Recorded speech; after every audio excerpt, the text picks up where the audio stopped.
Out of the Box, membahas apapun yang Anda mau. Indonesia tanah airku cinta, Nusantara merdeka bineka tunggal ika. Bersama Awang Ajiwasita dan Om Bob. Greetings to each and everyone. Anytime you meet, I greet anyone. Whether it namaste, assalamu alaikum. Salam, salam, salam. Gimana? Masih tetap sehat kan? Tetap di rumah kan? Kalaupun harus keluar rumah, jangan lupa pakai masker. Oke, hari ini kita akan bahas sesuatu yang sangat menarik. Tapi sebelumnya terima kasih banyak untuk Anda yang sudah kirim email ke apapun yang Anda mau @gmail.com. Ini dari Pak Bambang. Terima kasih banyak Pak Bambang. Langsung akan kita bahas bersama Om Bob. Nah, begini Om Bob. Pak Bambang ini menanyakan, kira-kira apakah bisa diprediksi atau diperkirakan pulihnya kondisi perekonomian terutama sektor pariwisata setelah wabah COVID-19 ini? Terima kasih Pak Bambang atas email you. Ini kalau melihat situasi ini memang unpredictable ya. Kemarin kawan-kawan itu sudah mulai mengutak-ngatik ya, pakai grafik-grafik matematik ya, dibanding-bandingkan situasi corona ini di Rusia, di Eropa, di Tiongkok, di Singapura, di Amerika, di Australia, di New Zealand, itu pakai semacam gambar-gambar grafik yang semua menjurus ke hiperbolis ya. Nah, kawan-kawan kita memprediksikan bahwa di Indonesia ini paling cepat itu pada bulan Juni. Nah, sekarang ini kan ternyata ada putusan di Jakarta bahwa pesawat terbang sekarang sudah tidak boleh lagi melayani penerbangan sampai awal Juni kan. Nah, tapi kemarin itu teman-teman kita yang memprediksi itu berubah pikiran. Karena sampai detik sekarang itu kurva dari grafik hiperbol dari Indonesia ini ternyata masih naik terus. Ya, kalau kita lihat laporan dari Pusat Informasi Corona di Indonesia, itu kita lihat tuh tiap hari kan naik itu ya. Naiknya itu antara 5 sampai 10%. Itu cukup besar. Jadi sampai detik ini kurvanya masih naik, belum sampai puncaknya yang melandai. Kalau ini terjadi terus, kemungkinan Agustus itu baru akan reda. Tapi itu dengan syarat ya, jangan sampai itu naik-naik terus gitu. Tapi grafiknya kok malah naik dan terus naik itu, kira-kira ada apa ya Bob? Ya, ini memang masyarakat di Indonesia ini masih menganggap bahwa COVID-19 ini belum begitu serius. Jadi mereka nganggap fine-fine saja, kita nggak sakit kok. Kenapa kita nggak boleh gerombol-gerombol kongko-kongko ya? Kenapa kita kok harus jaga jarak ya? Kenapa kita kok harus tetap di rumah? Jadi nganggap bahwa virus ini nggak ada masalah. Kebanyakan seperti itu. Bahkan himbauan bahwa jangan mudik itu juga rasanya itu tidak bisa ditaati ya. Semua pada mudik semua ya. Kalau tahu bahwa tanggal 24 atau 25 itu sudah nggak boleh mudik, sebelumnya sudah mudik ya. Bahkan kemarin ada info ada 1 juta orang Jakarta, apakah itu istilahnya mudik apa istilahnya pulang kampung ya, itu sudah meninggalkan Jakarta. Yang paling banyak kalau nggak salah di Jawa Tengah itu ada 600.000, berikutnya ada di Jawa Barat dan di Jawa Timur. Nah ini kan bikin susah. Karena Jakarta itu kan zona merah. Ya sekarang pada pulang mudik semua, pulang kampung semua. Nah ini kan virus-virus yang sebagai musuh yang tak tampak, invisible lah, yang nggak kelihatan ini musuhnya mana kan nggak kelihatan. Ini yang paling susah kan, diimbangi dengan pengertian-pengertian yang kurang bertanggung jawab secara pribadi, kurva itu akan naik terus. Kalau semua rakyat, semua pribadi-pribadi tidak punya pengertian, tidak punya rasa untuk melindungi orang lain, dengan mengorbankan kebebasan kita yang selama ini enak-enak bertetangga, ya, bersilaturahmi, ya, kumpul-kumpul, ya. Ini kalau orang Jawa itu kan mangan orang mangan asal kumpul, ya. Ini kan terbukti nih, senangnya kumpul-kumpul. Lah itu, ya kurvanya akan naik terus. Kalau kurvanya akan naik terus, maka grafiknya yang hiperbolus itu belum tercapai, akan naik terus. Kalau ini semua tidak sadar, ya kemungkinan prediksi Agustus ini juga belum bisa. Nah, tapi puncak ini kira-kira bisa dilewatin kapan, Om Bob? Ya, sekarang kalau pemerintah tetap tinggal diam, jadi sifatnya hanya himbauan-himbauan. Himbauan itu kan boleh dilanggar, boleh tidak, ya kan? Himbauan namanya, itu repot. Jadi di sini pemerintah memang harus tegas. Kalau sudah tidak boleh mudik mulai tanggal 24 atau 25 kemarin, itu ya otomatis harus dilakukan pencegahan. Ya, terbukti kita udah dengar kabar bahwa ada ribuan mobil yang disuruh balik Jakarta. Betul. Waktu melalui jalan tol Cikampek itu. Betul. Nah, kalau ini dilakukan dengan konsekuen, saya kira titik puncaknya itu akan segera tercapai sehingga grafiknya sudah menjadi hiperbolis kembali. Kalau itu terjadi, ya insya Allah bisa September itu sudah bisa pulih. Artinya pulih itu bahwa virus ini bisa diatasi. Artinya sudah tidak lagi merajalela. Oke, Om Bob, kita akan break dulu sebentar. Dan jangan lupa, kalau ada yang mau didiskusikan, silakan Anda bisa kirim email ke apapun yang Anda mau @gmail.com. Atau bisa lewat WhatsApp di 0878 5590 7788. Sekali lagi, 0878 5590 7788. Out of the box, membahas apapun yang Anda mau. Out of the box, membahas apapun yang Anda mau bersama Awang Ajiwasita dan Om Bob. Tadi kita sudah mulai membahas tentang mudik. Nah, kemarin sempat ada kabar kalau mereka yang mudik itu akan kena denda, Om Bob. Kira-kira ini akan jalan nggak ya? Ya, kalau memang peraturannya sudah denda dilakukan apabila ada pelanggaran, ya itu harus dilakukan.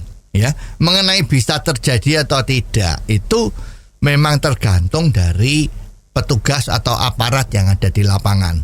Ya, kalau petugas yang ada di lapangan itu dalam diri hatinya itu masih nganggep bahwa coronavirus ini tidak begitu serius, ya, karena dia sendiri juga nggak pernah merasakan kalau badannya itu rusak atau badannya sakit kan. Yang penting ini fine-fine saja.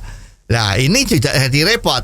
Ya, jadi petugasnya atau aparatnya itu harus betul-betul mengerti dan 100% mendukung bahwa COVID-19 ini memang sangat bahaya. Musuh yang tidak tampak ini membahayakan kehidupan seluruh bangsa Indonesia. Kalau memang sudah yakin seperti itu, mestinya di dalam melaksanakan tugas di lapangan itu, beliau-beliau itu akan menjadi tegas. Masalah di denda itu kan yang kena denda itu kan orang yang melanggar. Ya, jadi kalau aparatnya oke, denda itu bisa dilaksanakan. Jangan sampai peraturannya ada denda, tetapi karena petugasnya itu hatinya terlalu baik, sangat harmonis, kasihan, ya, oke, yang langgar ini misalnya umurnya udah tua, ya, atau ada ibu-ibu atau ada remaja yang cakep, ya, terus merayu, aduh kasihan, saya sudah lama nggak pulang, saya harus pulang macam-macam, gitu. Ini saya harus pergi belanja apa misalnya loh, ya, itu biasanya orang-orang kita kan jadi terenyuh, ya, kasihan. Nah, ini repot. Ya, jadi harus petugasnya harus yakin bahwa ini tidak boleh ada kasihan. Nah, terus pelaksanaan dendanya itu gimana, Om Bob? Ya, kemarin ada yang ngomong, ya, ini kalau harus didenda, harus diputuskan itu harus melalui pengadilan, ya. Jadi ada yang usul masing-masing pos pemeriksaan checkpoint itu harus ada meja satu hakim. Hakim apa, ada hakim ad hoc lah, hakim apalah ya. Pokoknya harus ada hakim. Jadi setiap pelanggaran itu harus bisa dibuktiin kalau dia salah dan didok. Ini harus didenda. Kalau ini terjadi ya artinya ini berat ya. Yang nggak akan jalan-jalan. Pada saat terjadi sidang itu, wah pasti bergerombol-gerombol ya. Orang juga gerombol-gerombol, semua mau lihat sidangnya kayak apa. Wartawan itu juga bingung mau lihat, pada potret-potret, pada selfie-selfie, kan begitu ya. Jadi mestinya kalau situasinya sudah seperti ini, ya prosedur harus ada hakim di tempatnya sana, atau ini tidak bisa didenda sebelum lewat pengadilan sehingga hanya dikasih surat tilang untuk pergi ke pengadilan. Ya nanti ini nggak beres-beres. Ya, jadi kalau situasinya seperti ini, ya langsung saja. Kalau memang harus didenda, ya didenda. Ya langsung dilakukan di tempat. Lah petugasnya itu diberi kuasa oleh negara untuk menerima denda itu. Udah, ini yang satu-satunya jalan. Ya dendanya berapa ya lihat orang-orang itu kan. Kalau misalnya dendanya 100 juta, lah gimana? Apa ada orang punya duit 100 juta untuk dibawa-bawa? Kan nggak ada, ya kan? Nah, jadi ya saya kira denda itu harus fleksibel, ya maksimum berapa, minimum berapa. Variabel di tengah itu dilakukan negosiasi di lapangan. Yang konsep daripada penalti itu kan memberatkan. Ya kalau sekarang orang yang melanggar itu di judgement oleh petugasnya, oh ini nggak begitu kaya. Ya kalau ini didenda 1 juta mungkin sudah sakit sekali. Ya dendalah 1 juta.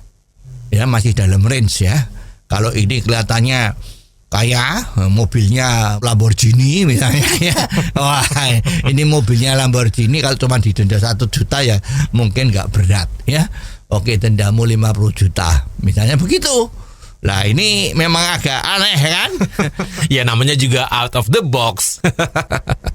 Oke, kita akan kembali sesaat lagi dan jangan lupa Anda juga bisa kirim email ke apapun yang Anda mau @gmail.com kalau ada sesuatu yang pengen Anda diskusikan atau kita bahas di sini. Dan selain email, Anda juga bisa kirim WhatsApp di 0878 5590 7788. Sekali lagi ya, 0878 5590 7788. Out of the box, membahas apapun yang Anda mau. Terima kasih Anda masih terus bersama Awang Aji Wasita dan Om Bob. Jangan lupa kalau Anda punya sesuatu yang akan didiskusikan di sini, silakan kirim email ke apapun yang Anda mau @gmail.com dan tentunya via WhatsApp di 0878 5590 7788. Sekali lagi ya, 0878 5590 7788. Nah, Om Bob, kembali ke pertanyaannya Pak Bambang tadi. Kalau prediksi Om Bob, kapan sektor pariwisata ini akan pulih kembali? Ya, sekarang kalau kapan sektor pariwisata ini akan pulih, itu kan tadi kita udah ngomong tergantung dari seberapa besar seriusnya masyarakat kita menghadapi COVID-19 ini. Kalau makin cepat sadar dan kurva dari parabol tadi itu cepat-cepat sudah melandai, bisalah akan pulih bulan-bulan September ya. Artinya pulih itu ya bukan terus kalau kemarin hotel okupansinya itu 90% misalnya di Bali ya, itu jangan terus September bisa 90%. Nah itu satu hal yang mustahil ya. Jadi pasti akan pelan-pelan.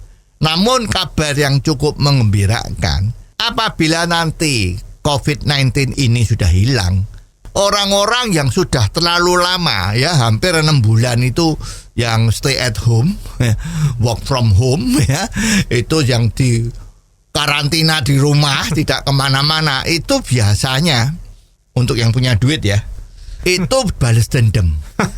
Ya. Pokoknya harus pergi. Nah, pergi berdharma wisata. Apakah pergi ke Bali, ke Lombok, apakah ke Pulau Seribu, apakah ke Bangka Belitung, ya, apakah ke Danau Toba, pokoknya pergi balas dendam. Ya, karena kemarin itu pada saat di Guangzhou di Tiongkok sana itu dibuka karantinanya karena COVID-19, itu toko Arme di Guangzhou itu menjadi sangat laris ya. Penjualannya itu melebihi rekor yang selama ini sudah ada. Jadi rekor penjualan Arme itu kemarin setelah lockdown dibuka, orang pada gila-gilaan belanjanya. Lah ini juga begitu. Sepertinya kalau ini sudah selesai, orang untuk berdharma wisata itu juga balas dendam. Ya kita berharap aja seperti itu. Jadi tadi kalau Pak Bambang itu termasuk salah satu pengusaha pariwisata, ya kita ucapan selamat nanti kepada Pak Bambang. Semoga menikmati suasana balas dendam orang-orang untuk menginap di hotel Anda, makan enak di hotel Anda, dan semua akan menjadi happy. Amin. Out of the box, membahas apapun yang Anda mau. Anda masih mendengarkan Out of the Box, membahas apapun yang Anda mau. Ada Awang Ajiwasita bersama Om Bob. Soal larangan mudik, Om Bob. Ternyata larangan mudik tidak sesederhana itu ya? Ya, mudik dalam liburan ini itu kan sudah tradisi yang begitu turun-menurun, ya. Tradisi mudik itu ya sudah lebih dari 50 tahun ya. Mungkin sudah lebih dari 100 tahun. Jadi tradisi dari masyarakat Indonesia bahwa kalau lebaran itu mudik, ya, merayakan hari kemenangan karena sudah selama 1 bulan itu berpuasa. Ya, tradisi mudik itu bagus sekali. Itu orang-orang luar negeri juga pada salut bahwa tradisi ini bagus sekali, sehingga orang-orang yang merantau itu setahun sekali ingat kampung halamannya. Ingat bahwa di kampung halamannya masih ada orang tuanya, ya. Ingat bahwa leluhur-leluhurnya itu kan biasanya dikubur juga di kampung halamannya, ya. Jadi setahun sekali setelah melalui bulan suci Ramadan, ini saatnya lah ya untuk bersilaturahmi. Tradisi maaf-memaafkan ini sungguh luar biasa ya. Tidak ada satu negara pun yang mempunyai tradisi seperti ini. Lah celakanya tahun ini itu kan kebetulan COVID-19 virus ini masuk di Indonesia mulai dari akhir Desember atau awal tahun 2020 ini. Tahun kembar ya, twin years 2020. Ini katanya tahun ini, tahun kembar itu tahun yang agak kurang baik ya. Dulu pada tahun 1919 katanya juga ada suasana di seluruh dunia itu juga kurang bagus. Nah sekarang twin years ini 2020 ini juga kurang bagus ya. Ternyata betul ya pada begitu masuk awal tahun ada virus ya, corona yang begitu dahsyat yang membuat kita pada bingung semua. Di Indonesia itu sudah ada 34 provinsi yang kena virus ini ya. Nah sekarang yang dikatakan virus tadi itu kan musuh yang tidak kelihatan. Musuh yang tidak kelihatan yang menular kalau ada orang deket-deketan. Begitu ada orang yang batuk, begitu ada yang pilek, begitu ada yang ngomong-ngomong, itu selalu akan ada partikel-partikel yang keluar dari mulutnya atau hidungnya. Ini yang menular. Oleh sebab itu, kalau makin banyak orang jadi satu, makin mudah virus ini untuk menulari orang lain. Celakanya orang lain atau kita tidak mengerti kalau kita itu sebetulnya membawa virus. Karena kalau kita sudah ada virusnya, kita tidak merasa apa-apa. Oleh sebab itu, pemerintah menghimbau agar tidak pulang mudik. Ini himbauan yang paling betul. Dan belakangan dilarang itu juga betul. Memang ada orang yang ngomong, wah ini tradisi, gimana kalau saya nggak pulang ya? Oh, harus pulang, namun saya sudah setahun tidak ada di kampung, tidak ketemu orang tuanya. Oh, rindunya setengah mati, kan repot nih ya. Jadi mau tidak mau harus pulang. Ini selalu ramai ya. Dan orang-orang yang kurang mengerti itu selalu mengatakan bahwa untuk pulang kampung, untuk mudik, untuk berlebaran, merayakan di kampungnya, itu adalah hak asasi dari orang itu. Apalagi kalau ini dikaitkan dengan keagamaan. Ya, habis bulan puasa, terus silaturahmi ini dianggap juga ada kaitannya dengan agama yang dipercayai. Makanya kan undang-undang itu kan memberi jaminan kepada seluruh rakyat Indonesia di dalam melaksanakan ibadah agamanya. Nah, terus ini kalau dikaitkan dengan hak asasi, ya hak asasinya itu ya begitu. Ini kan haknya dia untuk pulang. Ya, kalau misalnya pulang naik sepeda motor atau naik mobil, toh pakai duitnya dia sendiri kan. Kan tidak dompleng, tidak uang, tidak minta sama pemerintah. Ya loh, ini punya uang sendiri. Ini negara merdeka, ya kan. Kok kenapa mau pulang mudik aja nggak boleh, ya? Jadi kalau sudah bicara sama hak asasi, ini memang ini debatable. Ya, sebaliknya orang yang sehat, pemerintah itu juga mengatakan hak asasi mana yang harus didahulukan. Kalau orang punya hak asasi tapi menulari semua masyarakat gara-gara kita karier virusnya tadi itu, apakah kita memberi kebebasan untuk hak asasi yang bawa karier itu, tapi membahayakan orang-orang yang ada di dekatnya? Bahkan keluarganya sendiri itu bisa repot loh. Ya, ini kan banyak kejadian nih. Sang suami pulang kerja membawa karier sampai ke rumah, istrinya yang kena. Begitu istrinya kena, terlambat menolong, istrinya meninggal. Atau sebaliknya, pembantunya pulang dari belanja, ternyata dia sehat-sehat tapi membawa karier, kena lah majikannya. Sampai meninggal aja nggak boleh diantar sama orang-orang kan. Ada protokol kesehatannya untuk mengubur pasien yang kena corona. Nah, ini kan menjadi susah. Mana yang kita mau ambil? Hak asasinya orang yang membawa virus, karier, atau hak asasinya orang yang akan ditulari? Mana yang harus didahulukan?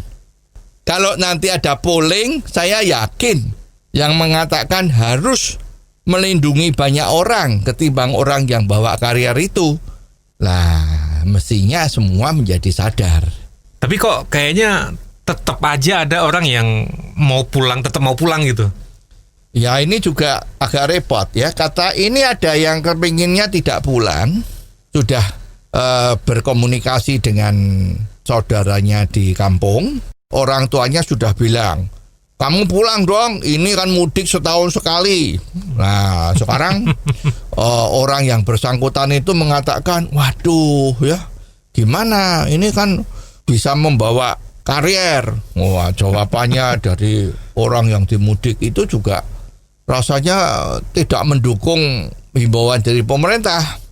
Oh, enggak apa-apa, pulang aja sekarang. Kalau sekarang pulang, kamu akan dikarantina di rumah kita sendiri. Tapi kalau kamu pulangnya nanti setelah tanggal 25 atau 26 tadi itu, kamu akan dikarantinanya di balai desa. Iya. Jadi ini pada takut. Wah, kalau nanti dikarantina di balai desa gimana? Ya toh, bingung. Ya udah pulang, karena dikarantina di rumah itu dianggap bisa bebas dari coronavirus. Ya padahal kan itu tetap bahaya. Lah, tapi ada kepala desa yang begitu, ya. Oh, jadi rame-rame pada pulang cepat-cepat karena takut dikarantina di balai desa. Ya, bukan takut karena virus itu bisa nulari orang. Lah, ini kan juga perlu pendidikan, perlu sosialisasi kepada pemuka-pemuka masyarakat yang ada di desa-desa di mana orang-orang yang biasanya mudik, agar ini jangan menjadi fenomena. Ya, kalau kita lihat kemarin malam yang di televisi itu dan berita-berita itu, kebanyakan selalu begitu. Saya pulang cepat supaya karantina di rumah, bukan di balai desa.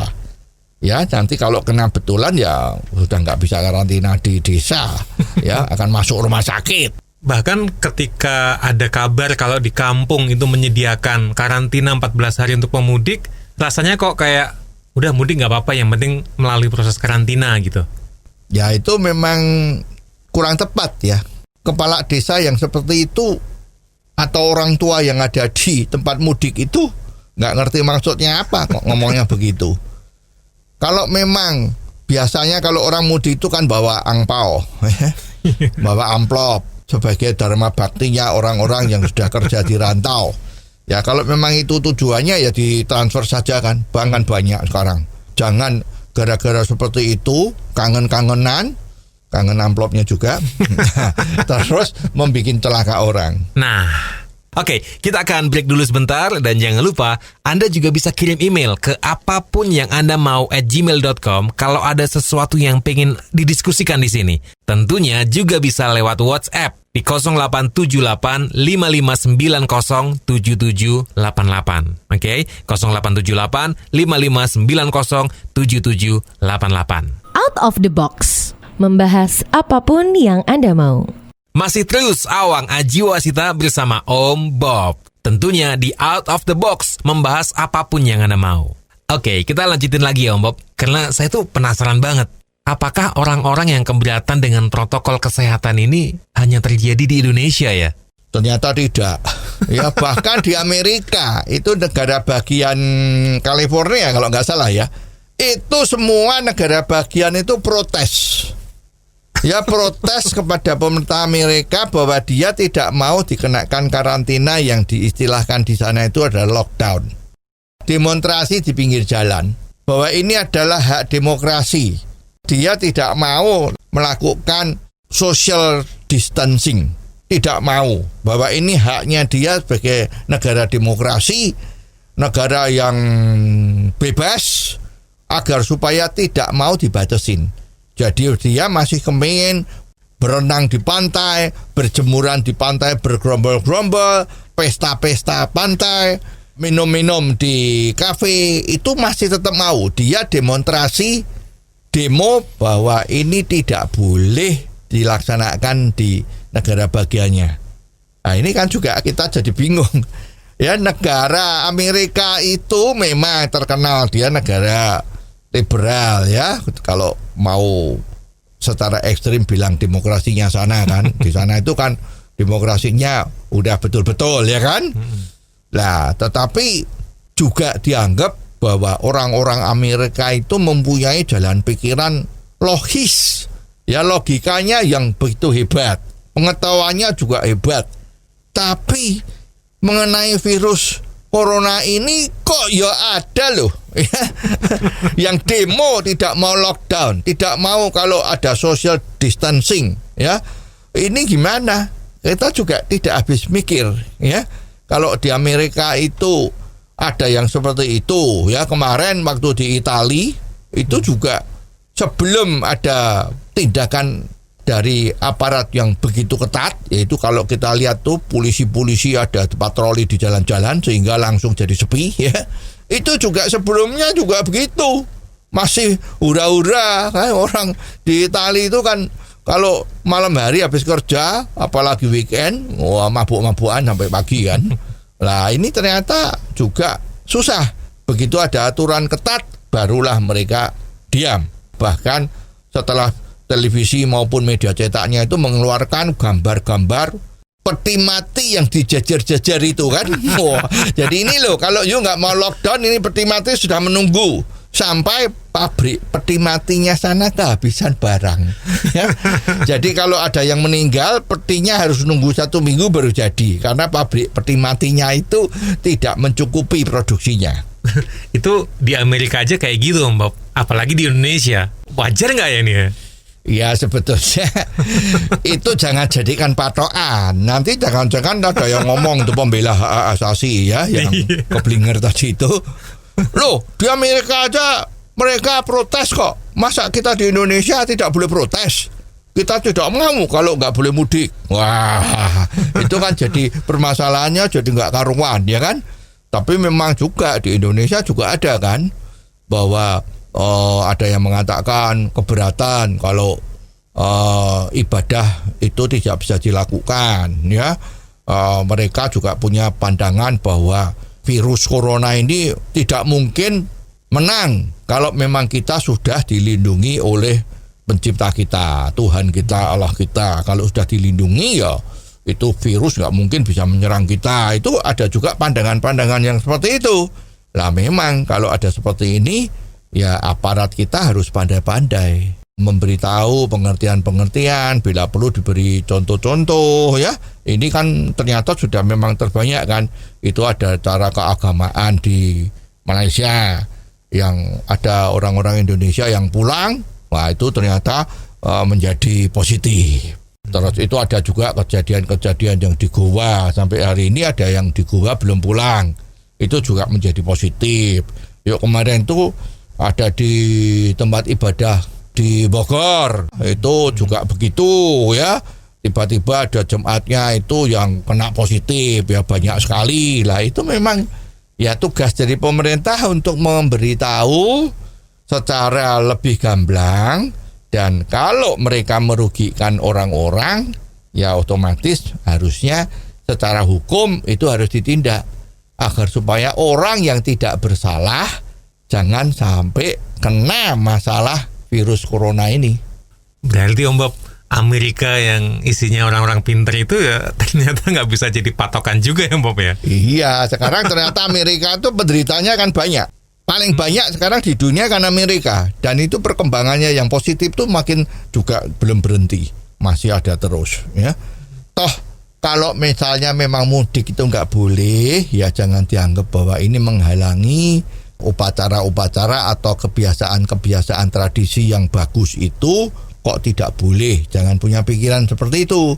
Ya bukannya tidak boleh, tapi khusus untuk tahun ini karena situasinya sudah begitu gawatnya, ya kita silaturahminya jarak jauh ya. Sekarang kan sudah secara teknologi sudah nggak ada masalah. Ya ada video call. Kalau kepengin ketemu banyak orang nggak pakai itu aplikasi Zoom ya. Walaupun Zoom katanya bahaya, tapi kalau silaturahmi ya nggak ada orang yang mau nyolong datanya kan. Nah, itu dipakailah teknologi seperti itu. Ya, jadi jangan dianggap bahwa ini adalah begitu ngeri, begitu pelarangannya ini tidak manusiawi, tetapi harus dianggap bahwa ini adalah partisipasi kita di dalam membantu negara kita supaya cepat-cepat terbebas dari coronavirus, ya, agar supaya ekonomi Indonesia yang kemarin diprediksi akan menjadi 5%, belakangan akan menjadi minus atau cuma 0, akan bisa pulih segera untuk kembali berjaya. Oke. Wah, seru banget nih obrolannya. Tapi sepertinya memang waktu juga yang harus memisahkan kita. Jangan lupa kalau Anda juga punya sesuatu yang pengen didiskusikan di sini. Karena Out of the Box membahas apapun yang Anda mau, ya kan? Langsung aja kirim email di apapunyangandaMau@gmail.com. Atau bisa via WhatsApp di 0878 5590 7788. Sekali lagi ya, 0878 5590 7788. Om Bob, terima kasih banyak. Kita ketemu lagi di episode selanjutnya. Yes, oke. Kita pamitan model dulu ya. Waktu radio amatir itu masih banyak ya. Cheerio gitu ya. Oh iya. Cheerio. Out of the Box. Membahas apapun yang Anda mau.